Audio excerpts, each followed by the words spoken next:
Mackenzie Filby has come a long way in the past few years. She is currently training to run a 10K and one day wants to run a marathon, but that's not where her journey began. At 40 years old, Filby had an important choice to make: put her life on the line for a chance of walking again, or spend the rest of her days in bed. It's tough to see pictures, personally.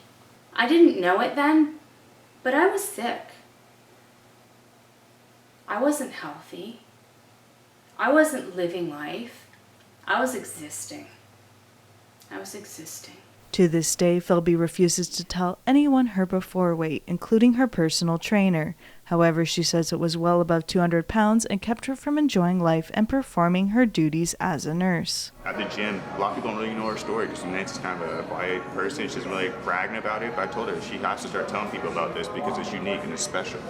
And I'm guessing dozens, maybe even hundreds, I don't even know, but she's definitely inspired a lot of people. Filby admits she was a difficult client in the beginning because she didn't realize just how out of shape she was and how many mental obstacles she would need to overcome. I didn't go back for weeks, it seemed like, and I think my trainer will tell you that I was quite the challenge in the beginning. I was quite miserable. I was quite cocky, like, you can't make me do this. But I don't know at what point the buy-in really happened.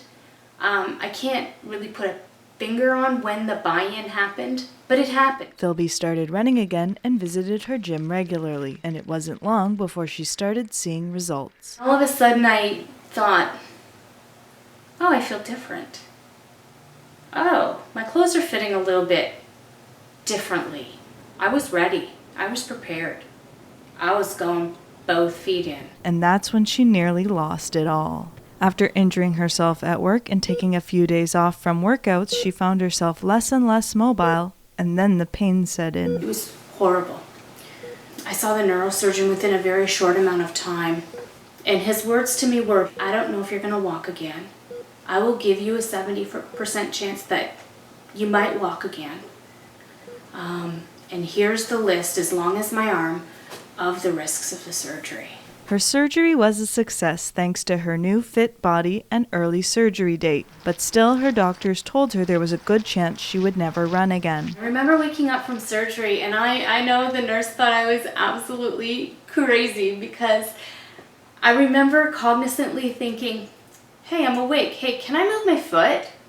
And it was like the craziest thing ever when you can't move your leg at all for a month, that now all of a sudden I can move my leg.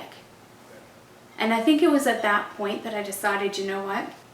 Not gonna lay back and not gonna just roll over and take life.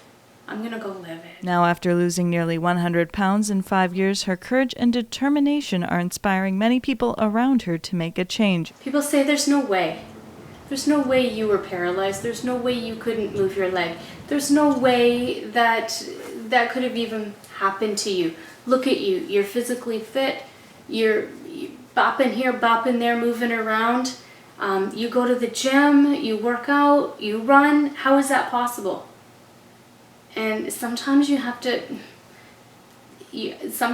have to lift your shirt and show them the top of your scar and say, back surgery, there it is.